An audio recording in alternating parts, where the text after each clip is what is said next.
ṣe rí ọ̀rọ̀ Olúwo ó gbà wá ẹnu wa gbà láti sọ̀rọ̀, ṣùgbọ́n bàbá wa Ọọ̀ni láyéláyé bàbá ò jẹ́ sọ̀rọ̀, torí òrìṣà tó bí ọmọ tó gbọ́n òun náà ló bọ́mọ tó gọ̀. Olúwo a lè fi gbogbo ẹnu sọ, kò ń sọba ilẹ̀ Yorùbá. Gbogbo ohun tí Olúwo ń sọ òun kọ́ ló ń sọ. Wọ́n fẹ́ fi dá ìjà ẹ̀sìn kalẹ̀ nílẹ̀ káàárọ̀ oòjíire ni. Ọọ̀ni ò sínú ẹni tí Olúwo máa fi ta yín, torí Ọọ̀ni sọ, èmi náà gbọ́ pé tó ń sọ pé òun lòun fọ Ọọ̀ni jẹ, òun ló ràn Ọọ̀ni lọ́wọ́. Èmi ti wà lórí àpèrè nígbà tó Olúwo fẹ́ jẹ, tí bàbá wa Ọọ̀ni tó gbé odidi mọ́tò tí Olúwo fi jọba bàbá Ọọ̀ni ló gbé fún. Ìgbà tá a tún gbé mọ́tò fún ló tún sunkún pé owó pọ̀ lọ́wọ́ òun. A ní àwọn evidences yẹn lọ́wọ́, kò ń sọ̀rọ̀ ẹnu o. 2.5 àkọ́kọ́ tó kọ́kọ́ gbà, mo sì ní dọ́kúmẹ̀ntì ẹ̀ lọ́wọ́. Nígbà tó tún máa tọ́sẹ̀ kejì, 2.5 another one tó tún gbà, mo sì ní evidence láti prove fún gbogbo ayé lọ́wọ́. Ṣùgbọ́n Olúwo, tẹ́ bá ti réyàn tó ń sọ̀rọ̀ bẹ́ẹ̀ yẹn, tẹ́ bá ti ń dá lóhùn, ẹ̀ ń fún lágbára sí ni. But tẹ́ ẹ̀ bá ti dá lóhùn, ibi tó sọ sí ibẹ̀ ló máa kú sí.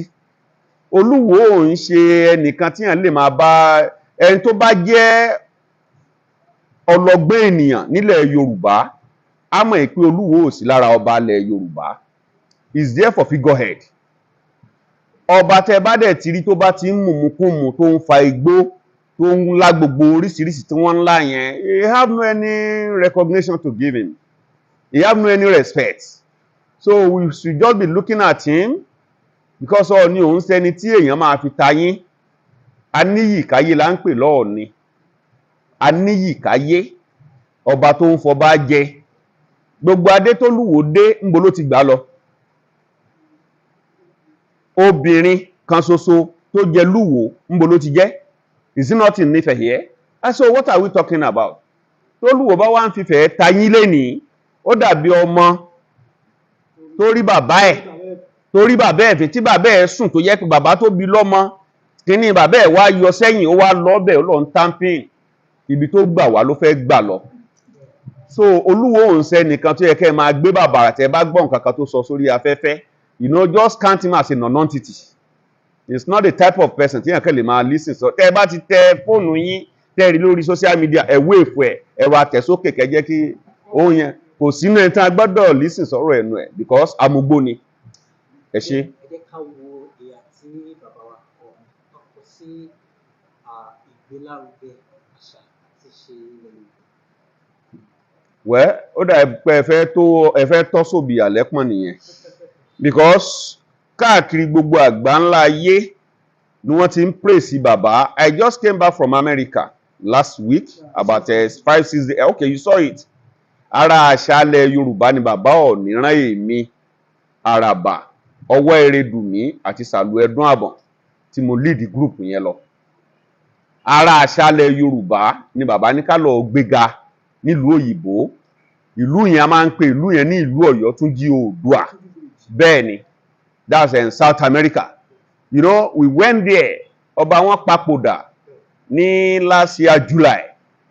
Láti jẹ ọba míì, ó láwọn ohun àṣà tá a gbọ́dọ̀ ṣe nínú ìlú yẹn. Gbogbo àwọn òyìnbó yẹn ló dẹ̀ yí wa kó tán cooperate pẹ̀lú wa. You know, tẹ́ bá débẹ̀, ẹ rí gbogbo kíní Ọọ̀ni, ẹ rí Awólọ́wọ̀, gbogbo ẹ̀ ló wà ńbẹ̀. So bàbá wa jẹ́ ẹnìkan tó gbé àṣà, torí bàbá wa Ọọ̀ni kò ń ṣe kó ṣẹ̀ṣẹ̀ wáyé, ó ti ń wáyé tipẹ́, àgbàlagbà ni wọ́n. But ọ̀pọ̀lọpọ̀ ń wòye pé ọmọdé ló jọ Ọọ̀ni, ọmọdé ló jọ Ọọ̀ni, àgbà gidi ni. So when you talk of tradition and culture, bàbá gbé lárugẹ. Ẹ rí kí bàbá tó dórí àpèrè ní 2015, gbogbo ibi tó jẹ́ àwọn ojúbọ wa, ojúbọ Oòduà, Ọbàtálá, nǹkan kan, ọ̀pọ̀lọpọ̀ àwọn ojúbọ yìí àti pátì gan tó yẹ pọ̀pọ̀lọpọ̀ ti ń ṣègbọ̀nsẹ̀ síbẹ̀. Àwọn ìdí Ọ̀ṣun ti ń ṣègbọ̀nsẹ̀ síbẹ̀. Ìgbà tí bàbá dé, ibi tá a ti ṣẹ̀ wá nìyẹn. Oníkálukú bí wọn náà ṣe wà, tá a bá wo àkọsẹ̀jáyé ẹ̀ ń sìn, àmọ́ ibi tó ti ṣẹ̀ jáde, bóyá ọmọ Ọbàtálá nìwọ gan, bẹ̀tí ń sìn ẹ̀sìn ti gba gbogbo ẹ̀ ó ti kó táì sọ́rùn bóyá ọmọ Ọ̀ṣun làwé so odò tó bá dẹ̀ ti ń gbàgbé orísun ẹ̀ you know that's it Ọlọ́run ní jẹ́ kí gbogbo yín parun àwa náà ò ní parun so bàbá jẹ́ni tó ti gbé gbogbo àṣà ní ilẹ̀ Yorùbá ó ti wú dìde lọ́wọ́lọ́wọ́ bá ṣe ń sọ̀rọ̀ báyìí a rán àwọn kan lọ sí Ìlógbò Èkìtì wọ́n ń sọdún Ìlógbò lọ́wọ́ ọdún Olúwa mo wà ń bẹ̀ ní last is not August èmi náà wà ń bẹ̀ ní August last year you know láti gbé gbogbo nǹkan kò ń ṣe ilẹ̀ Ifẹ̀ nìkan gbogbo ilẹ̀ Yorùbá Ẹ̀fọ̀n Alààyè tí wọ́n bá máa ṣe ibẹ̀ ń sìn bàbá ò ní lọ bẹ̀ bá a fẹ́ ṣe Tòǹdó a máa lọ bẹ̀ bá a fẹ́ ṣe tẹ̀yọ̀ lẹ́kọ̀ọ́ bàbá máa débẹ̀ he have his own role to play gẹ́gẹ́ bí Ọọ̀ni so nídìí èyí bàbá jẹ́ni tó gbé àṣà wa and those are the things tí mo fi kí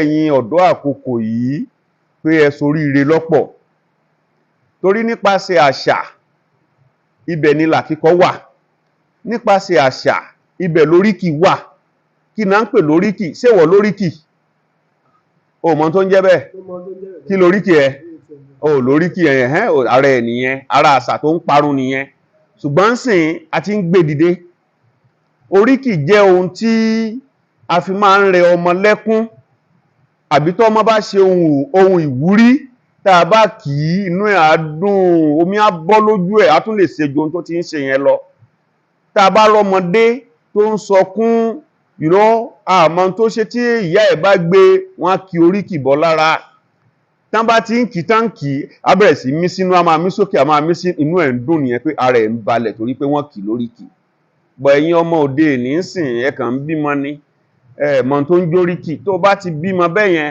ẹ máa gbé ìyá ẹ̀ á gbé lọ sí ẹni tá ń pè ní ìyáálé ilé tí moríkì tó máa fún tó fi máa yá oríkì tí wọ́n bá fọ́mọ ẹ ó máa yàtọ̀ sóríkì ọmọ tiẹ̀ so ti yẹ ń sìn oríkì tèmi ń sìn ó póríṣi méjì mẹ́ta ó fẹ́ gbóríkì ọba àdúrà wa gbà ní ilé ìyá bàbá mi ìyẹn là ń pè ní ilé ọba lọ́ràn torí a kì í nílé ìyá kámọ́nì ti bàbá ilé ìyá bàbá mi yẹn ọmọ ọba náà ni mí ń bẹ̀ bọ̀ torí pé a jẹ́ ọmọ obìnrin ń bẹ̀ tí wọ́n bá máa kì mí ń bẹ̀ yẹn wọ́n á ní gbágìrì òríjà mọ́kọ̀ ajẹgba àkàrà mọ́ mu mi orí ìjà ẹni tó ríjà tí ó kọ̀ arógun mátìdí náà ń pè bẹ́ẹ̀ pé kò sí irú ogun tó lè dìde kò ní í sá òríjà mọ́kọ̀ ajẹgba àkàrà mọ́ mu mi ó mọ̀ pé ẹni tó bá ti ń jẹgba àkàrà tí ò mu mi inú ẹ̀ máa le díẹ̀ nìyẹn ẹ̀bẹ̀ inú tèmi ò le o nílé bàbá mi ń bí ọmọ ọ̀rún tó lómi méjì tó tìkù mọ́kàn eléyìí tá a tìkù mọ́ oríkì yẹn ṣe lọ nìyẹn tá a bá ti wá ń kí àwọn oríkì yẹn kò sírú bí tension yẹn ṣe lè high tó lára ẹ̀ it will calm down it will gradually orí ẹ̀ máa wú pé èmi ni wọ́n ń kì báyìí ìwọ gan feel important pé no kó wà recognize so those are the things a máa dá àṣà yẹn padà báyìí o ẹ gbọ́dọ̀ lọ sílé yín pé mọ́mì mi kí lóríkì mi gan tí ẹ bá tí ì fún mi tẹ́lẹ̀ ẹ máa fún mi báyìí o mo láìkì oríkì kémi náà lè máa fáwọn ọmọ mi God bless you.